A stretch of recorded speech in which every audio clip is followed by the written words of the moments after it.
Hi to you all, it's Laura. I hope you're well. I'm popping on as usual to record a little video for you that is a little life lesson that I just want to pass on.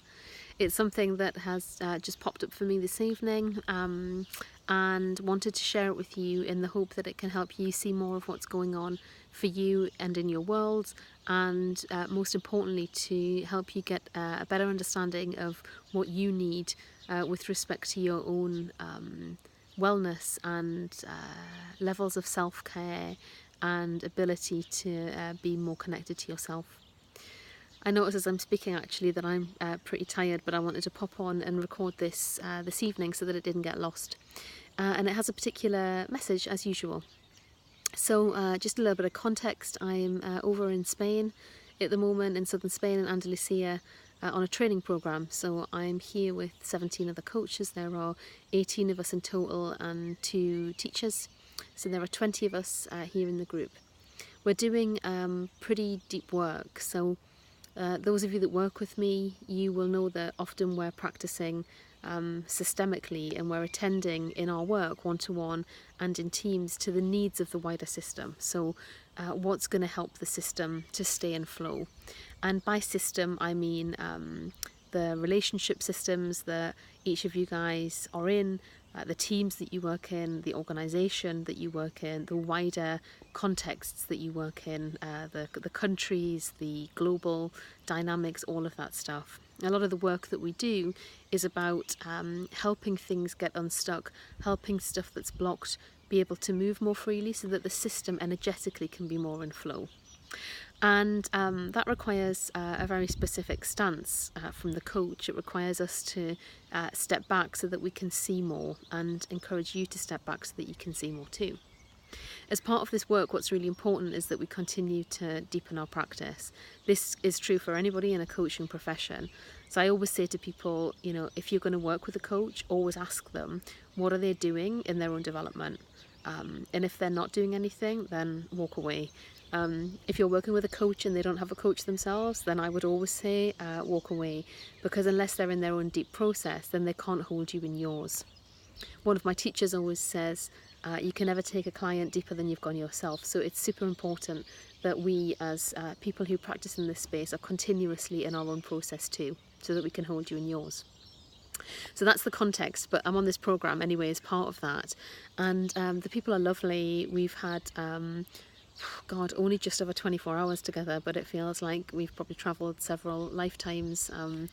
A lot of what we're doing in this space is our own inner work. So it's pretty energy intensive, and it's quite tiring at times.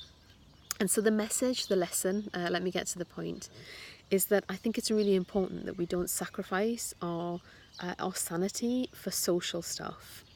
So it's really tempting, for example, for me today to sit with the group.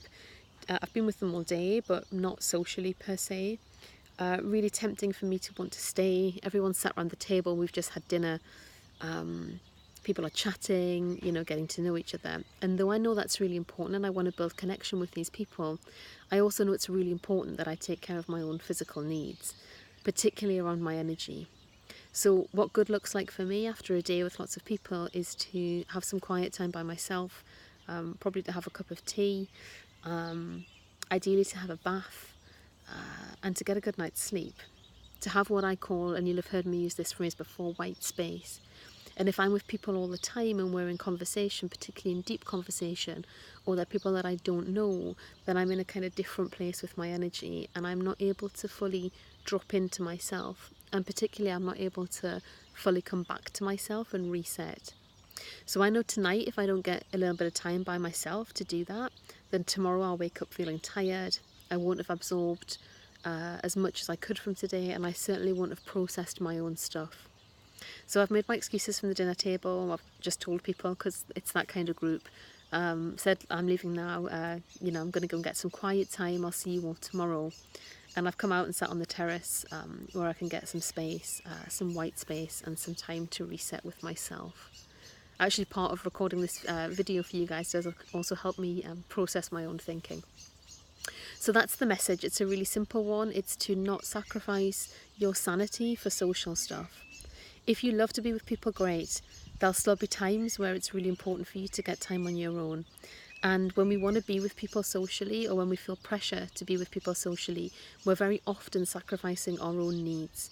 So I want to remind you that it's really important that you prioritise that, and that you prioritise your wellness, and that you don't let the social stuff and the need to be connected in that way and to know what's going on, you don't let that damage you. So don't sacrifice your sanity for social. That's today's message. As you can see, I'm absolutely knackered. I look like I've probably been dragged through a hedge. I haven't, but I feel like I have a little bit. So I'm going to sign off now, and I will be back with you soon. And if you want to reach out in the meantime, you know where to find me. Otherwise, I'll speak with you then. Take care. Bye.